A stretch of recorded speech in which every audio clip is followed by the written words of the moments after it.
Sinimulan ko ang Il Filibusterismo upang ipakita ang katotohanan ng lipunan. Magmulat ng isipan at ikayatin ng mga Pilipino na magangad ng pagbabago at kalayaan.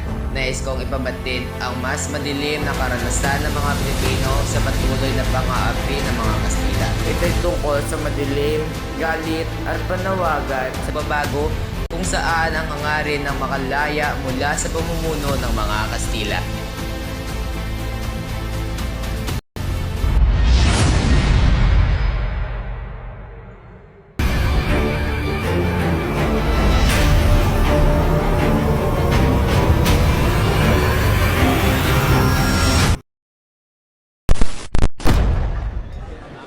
Maganda na parang talumpati. Dahil ako sa talumpati pa ba?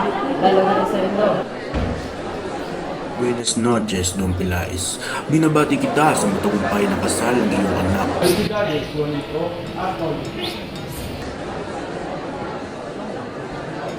Napakaraming tao. Dapat may pabati na magaganap. Wala akong pakialam magbayad ang mabubuti sa mga kasalanan. Di ako magsusumbong.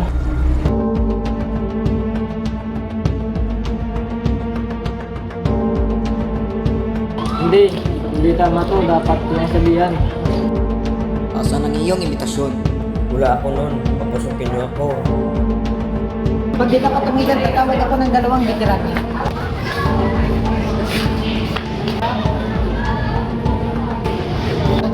Sige, Ni. Anong ginagawa mo dito? Halika. Umalis tayo dito. Alam ang oras sa loob ng bahay na ito. Bakit ako lalayo? Hindi na siya yung bukas. Sige, Ni. Umalis na tayo dito at umuuyan. Nakita mo ba yung ilaw na yun? Ilaw yun ang kamatayan. Crisostomo Ibarra sa ilang kabaliwan. 13 taon na siyang patay. Sayang laking hero. Paano kung totoo iyan? Si Benzime ay dali-daling umuwi upang magsulat ng artikulo tungkol sa naganap.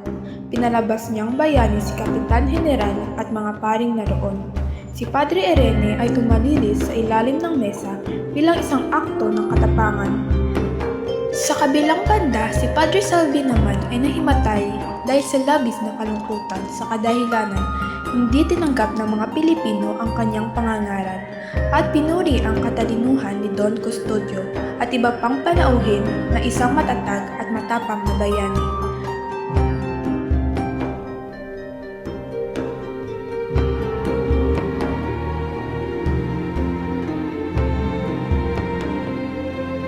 Mahigpit itong ipinagbabawal ni Kapitan General dahil ayaw niyang mapahiya ang pamahalaan dahil sa aksidenteng naganap. Labis ang pagkadismaya ni Benzime dahil sa kanyang pagsusumikap sa artikulo ay nauwi lang sa wala. Ano ang ingay na yun?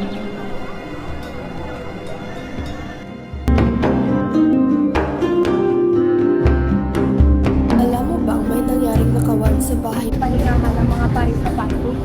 Nako, ang 3 pangyayaring tulisan ay nanakaw ng halos 2,000 piso.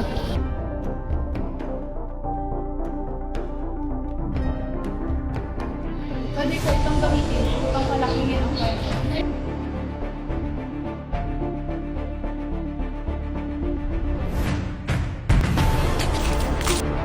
Ayaw niyo bang aminin? Si Kapisan Tales ang nagplano na salakayin ang kumbento at bahay ng mga mayaman. Si Simon mismo ang namuna sa amin. Maraming natagpuan na sako ng pulbura sa mga bintana, bubong, sa ilalim ng kubol at likod ng mga upuan. Posible ang may kagagawa nito ay kaaway ni Don Tomateo o karibal ni Juanito. Magtago ka sa gamit para hindi ka magkagintangan. Baka si Quiroga o mga mag-aaral. Baka sa makaraig ang may kagagawa nito. Ayon sa pamalaan, posibleng si Simon ay tunay na may kagagawan. Si Simon ay umalis bago magsimula ang hapunan. Kung ay nagtataglay ng kapangyarihan na di pangkaraniwan. Bakit sa inyo nagsabi ay minsan sa nakasunak ay sa bahay ng simbahan. Makatanda yun ng pagiging masama ang simbahan. Sa huli ay nabanggit na ang naganap na kaguluhan sa pista ay dahil sa nagnakaw ng lamparang may pulbura na regalo ni Simon. Ito na lang kaya ang pangalan. Naganap ang pangyayari na iyon. Sino kaya ang gumigil sa plano? Basta sa iyong trahedya na buntik na maganap. Mga Ginoo at Ginang, ako po'y humihingi ng paumanhin at magpapaalam na.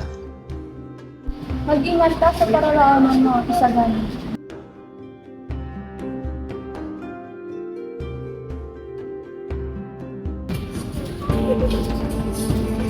Mga tulisan, dapat kayo din. Huwag niyo kaming saktan! Huwag niyo kami malingin! Hoy! Tumaya ka dyan! Kaya ninyo ginawa, mautang? Hindi tama yan. Sila ay kapag Pilipino, kaya walang problema sa pananakit sa kanila.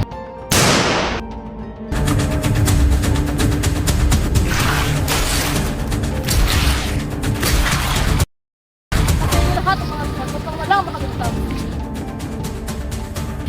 Maawa kayo!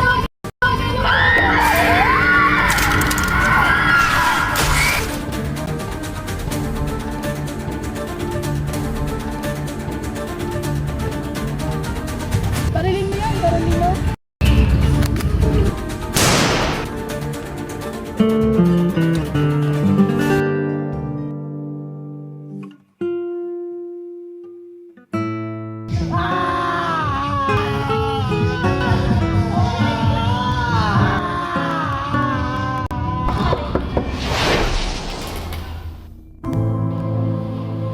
Gusto ko si Dr. Debusyo ang magagamot sa akin.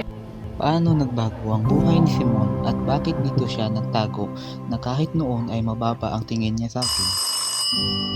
Mga Kastila nagtatago sa pamamahay mo, patay man o buhay.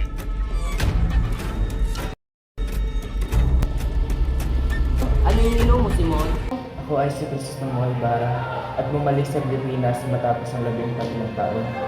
Padre, tama ba nga ang ginawa? Hindi tinutulungan ng Diyos ang isang layunin na puno ng kasamaan. Salamat, Padre. Wala ka na takbo na ikaw nagpasa! Baka si Karam. Go. Go na. Ikabesang ka. At nagnakaw na 20 pisong libo. Wala na.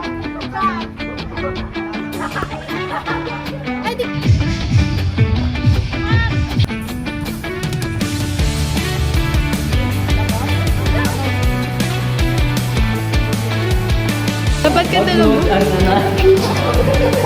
Dapat kami pabatid ang magaganap. Behind the scene.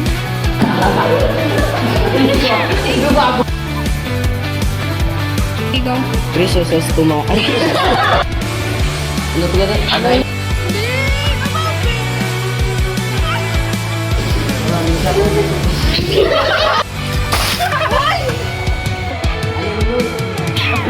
Go. Uy, kasi go na! Polita!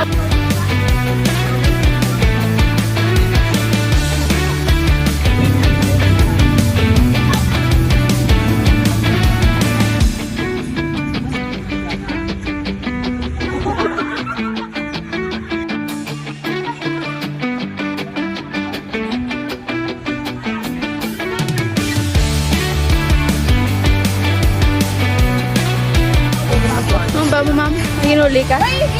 Di kami mga tulisan. Ikaw yan, ma'am? Nga ako, gitaro na eh. Kaya ikaw, ma'am? Di kami mga tulisan. Okay, ah.